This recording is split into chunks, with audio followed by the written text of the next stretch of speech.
Hello students, पिछली class में हमने जैकोबियन स्टार्ट किया था। तो उसमें हमने क्या पढ़ा था, कोई भी फंक्शंस दे रखे हैं, मान लो दो फंक्शन हैं, दो वेरिएबल के हैं, तो उनका हमने जैकोबियन निकाला था। तो मान लो हमारे पास फंक्शन है u v और दोनों के दोनों फंक्शन क्या है, x और y के फंक्शन है। तो उनका जो जैकोबियन है यानी कि del u v by del x y, तो ये जो वैल्यू होती है वो होती है del u upon del x, del u upon del y, del v upon del x, del v upon del y, इसका डिटरमिनेंट। ये दो फंक्शन दो वेरिएबल का जैकोबियन है। इसका उल्टा भी हो सकता है, इनको आगे पीछे भी कर सकते हैं, वी यू भी कर सकते हैं, एक्स वाई भी कर सकते हैं, वाई एक्स भी कर सकते हैं। तो इनकी चार पॉसिबिलिटी बनेगी, कोई भी वैल्यू निकाल लेंगे हम, ठीक है। उसके बाद क्या आता है, तीन वेरिएबल के फंक्शन हो और तीन ही फंक्शन हो, तो उनका हमें क्या निकालना है, जैकोबियन निकालना है। जैसे u1 u2 u3 तीन फंक्शन है, वेरिएबल है x1 y1 z1, तो उनका डेल u1 u2 u3 तीन वेरिएबल है, सॉरी तीन फंक्शन है और वेरिएबल क्या है x1 x2 x3। तो इनका जब जैकोबियन निकालेंगे तो determinant of del u1 by del x1, del u2 by del x2, del u3 by del x3, फिर del u2 by I am sorry ये फंक्शन चेंज नहीं होगा, 1 और 1, ये फंक्शन यहाँ पे जाके चेंज हो जाएगा, del u2 by del x और del u2 by del x3, del u3 by del x1, del u3 by del x2, del u3 by del x3। इसका जो डिटरमिनेंट आएगा वो हमारा इसकी वैल्यू या फिर Jacobian of u1 u2 u3, ये चीज़ हमारी जैकोबियन है। अब हम इसके ऊपर एग्जाम्पल लेते हैं। एग्जाम्पल नंबर 2, हमें क्या दे रखा है, if u1 is equal to x2 x3 और divide by x1, u2 is equal to x3 x1 और बाय x2, u3 वो क्या दे रखा है x1 x2 बाय x3, ये चीज़ें हमें दे रखी है। अब हमें पूछा गया है del u1 u2 u3 by del x1 x2 x3, ये वैल्यू हमें फाइंड करनी है। तो इसका फॉर्मूला अपने पास है, ये वाला रहा है, इसका हमें डिटरमिनेंट निकालना है। तो सबसे पहले हमें चाहिए कि ये 9 बातें, ठीक है, del u1 by del x1, del u1 by del x2, del u1 by del x3। तो सबसे पहले u1 का x1 x2 और x3 के सापेक्ष अवकलन करते हैं। तो देखो del u1 by del x1, x1 के रिस्पेक्ट में जब पार्शियल डेरिवेटिव करेंगे तो x2 और x3 बन जाते हैं कांस्टेंट, तो इनका डिटरमिनेंट सॉरी इसका अवकलन नहीं होगा, सिर्फ इसका x1 होगा। 1 बाय x1 का डिटरमिनेंट क्या हो गया, माइनस 1 बाय एक्स स्क्वायर, ऊपर वाली कांस्टेंट है तो कांस्टेंट रहेगा अपना एज इट इज, तो minus x2 x3 by x1 का स्क्वायर, पहली चीज आ गई। दूसरी चीज del u1 by del x2, तो जब x2 के रिस्पेक्ट में इसका डेरिवेटिव करेंगे तो x1 और x3 बन गया कांस्टेंट, मतलब x3 बाय x1 क्या है, कांस्टेंट है, इनटू है x2, x2 का डेरिवेटिव हो गया 1, तो हमारे पास वैल्यू आ गई ओनली कांस्टेंट, मतलब x3 बाय x1। ऐसे ही क्या निकालेंगे, del u1 by del x3, तो ये क्या आ गया, x3 के रिस्पेक्ट में करेंगे तो एक कांस्टेंट बचेगा ओनली, यानी कि x2 बटे x1 बचेगा। सिमिलरली हम क्या निकालेंगे, डेल u2 बटे डेल x1, तो ये हमारा u2 है। x1 के रिस्पेक्ट में करेंगे तो x3 bye x2, x3 bye x2, और फिर निकालेंगे डेल u2 बटे डेल x2। x2 के रिस्पेक्ट में x2 नीचे है तो माइनस आ जाएगा, minus x1 x3 bye x2 का स्क्वायर, और फिर डेल u2 बटे डेल x3। तो ये आ गया आपका x1 बटे x2।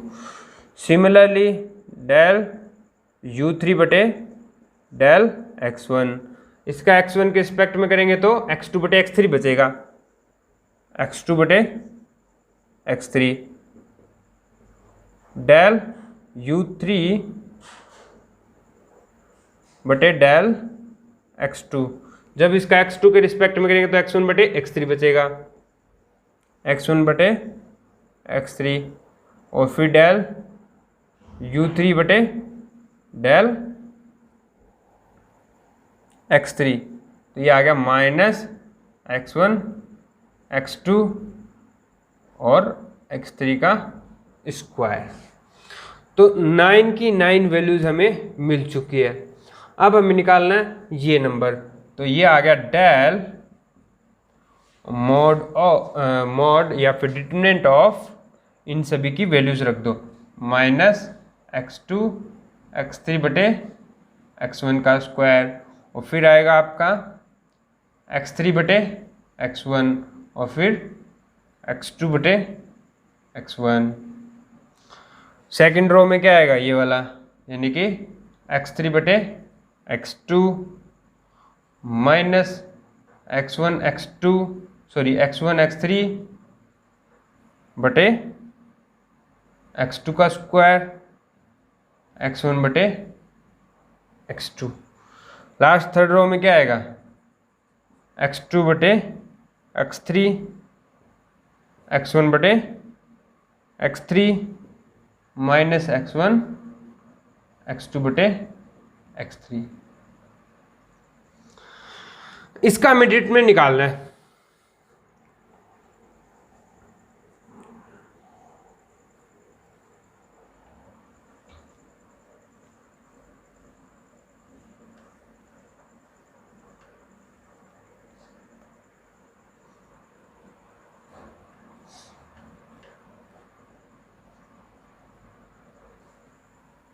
तो देखो बच्चों,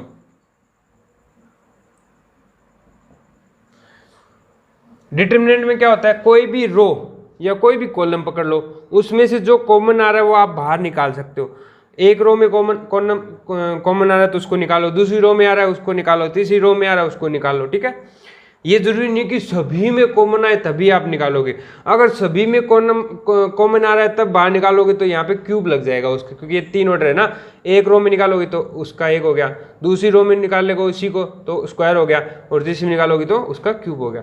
तो पहली रो में अपना कॉमन आ रहा है 1/x1, ठीक है, लेकिन हम उसका स्क्वायर कॉमन ले लेंगे तो यहाँ पे x1 लग जाएगा, यानी कि इसको आप नीचे और ऊपर x1 से मल्टीप्लाई करवा दो तो ये स्क्वायर हो गया, x1 ये स्क्वायर हो गया, है ना। तो अब आप ऊपर वाले से 1/x1 स्क्वायर कॉमन ले लिया, दूसरी रो में सिमिलर टाइप में x2 से मल्टीप्लाई करवा दो, ठीक है, तो x2 से मल्टीप्लाई करवा दिया तो नीचे से आ गया x2 स्क्वायर। तीसरी रो में क्या करोगे आप, x3 से मल्टीप्लाई करवा दो,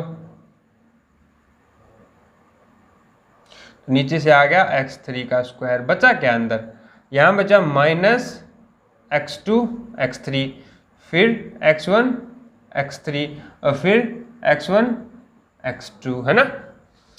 अब इसमें देखो ये क्या बचेगा, x2 x3 x2 x3, और फिर ये माइनस x1 x3 और फिर x1 x2 x1 x2। Third row में x2 x3 और यहाँ पे x1 x3 और फिर ये माइनस x1 x2।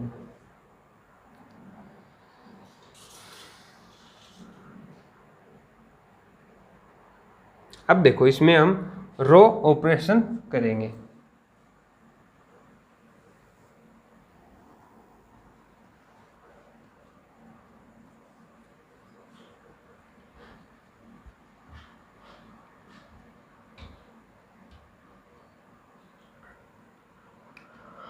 देखो ये तो नंबर रहेगा अपना एज इट इज, x1 का स्क्वायर, x2 का स्क्वायर, x3 का स्क्वायर, ठीक है। इसमें देखो हम क्या कर रहे हैं, इन दोनों को ऐड कर दो, इन दोनों को अगर ऐड करोगे तो ये नंबर 0 0, यानी कि हम R1 में चेंज कर रहे हैं, क्या चेंजिंग है, R1 प्लस R2। देखो कोई भी डिटरमिनेंट जब निकालना हो आपको तो आप उनमें ये ऑपरेशन इस टाइप से आप कर सकते हो। Operation in the sense in दोनों रो को ऐड करके आप पहली रो की जगह पुट कर दोगे। इसका मतलब क्या है, R1 का मतलब R1 रो वन में क्या चेंज किया कि रो वन की जगह हमने इंटरचेंज कर दिया R1 प्लस R2, R1 में R2 को ऐड करके R1 की जगह लिख दिया, है ना, ठीक है। फिर आप क्या करोगे, R2 में चेंज करोगे कि R2 प्लस R3, R2 में भी हम चेंज कर रहे हैं, कैसा, R2 प्लस R3, मतलब इन दोनों को ऐड करके दूसरे नंबर पे रख दिया। तो पहले देखो पहली वाली में चेंज क्या हुआ है, यहाँ पे इन दोनों को ऐड करोगे, दोनों क्वांटिटी सेम है, नेगेटिव साइन है तो 0। इन दोनों को ऐड करोगे, दोनों क्वांटिटी सेम है, नेगेटिव साइन है यानी साइन चेंज है तो 0। इन दोनों क्वांटिटी में क्या हो रहा है, सेम नंबर है, तो इनको ऐड करोगे तो 2 टाइम आ जाएगा, तो 2x1 x2। अब देखो इन दोनों को ऐड करो और यहाँ पे दूसरी की जगह रख दो, तो इन दोनों को ऐड करोगे, यहाँ रखोगे तो 2 टाइम x2 x3। इन दोनों को ऐड करोगे तो 0, इन दोनों को ऐड करोगे तो 0, और तीसरे में कुछ भी चेंज ना करो, एज इट इज रख दो, x2 x3 x1 x3 x1 x2। तो डरने की बात नहीं है, ये चीज़ें आपको मैडम करवा देंगी, ठीक है। जो आपके मैट्रिक्स एक पेपर चल रहा है ना, उसमें चीज़ें आ जाएंगी। तो अब यहाँ से भी आप 2 कॉमन ले सकते हो और यहाँ से भी आप 2 कॉमन ले सकते हो। तो यहाँ से लिया तब 2 बार आ गया, तो यहाँ से 2 हटाओ, और यहाँ से भी अगर इस रो में से भी 2 कॉमन लिया तो 2 2 4 हो गया। अब इसका आप डिटरमिनेंट कर दो। डिटरमिनेंट तो आपको निकालना था, 12th क्लास में सीख गए थे आप, तो पहली रो को पकड़ के कर दो इसका डिटरमिनेंट। तो इसके करस्पॉन्डिंग ये वाला मैट्रिक्स होगा, उसका डिटरमिनेंट निकालना, तो ये 0 कर देगा, ठीक है, ये भी 0 कर देगा। लास्ट वाले के लिए आएगा, लास्ट वाली इंटू इसका डिटरमिनेंट, तो इसका डिटरमिनेंट होगा ये दिस माइनस 0, मतलब ये इन दोनों को और इन दोनों को, तीनों को ट्रिपल में मतलब मल्टीप्लाई करके लिख दो। तो ये आ गया 4 इंटू x1 x2 और सॉरी हाँ x1 x3 into x2 x3 और माइनस 0, 0 को छोड़ो, और डिवाइड में x1 का स्क्वायर, x2 का स्क्वायर, x3 का स्क्वायर। ऊपर भी देखो x1 तो क्या हुआ, x1 का स्क्वायर, x2 का स्क्वायर, x3 का स्क्वायर। तो ऊपर और नीचे क्वांटिटी सेम है तो इनको काट दो, कुल मिला के अपना आंसर आ गया 4। तो इस फंक्शन जो हमारा जो फंक्शन दिया हुआ था यहाँ पे, उसका जो जैकोबियन पूछा गया था उसकी वैल्यू आ रही है 4। तो ये था हमारा एग्जाम्पल। ऐसे ही आपको बहुत सारे एग्जाम्पल मिलेंगे, उनके ऊपर आपको प्रैक्टिस करनी है। तो आज के लिए इतना ही।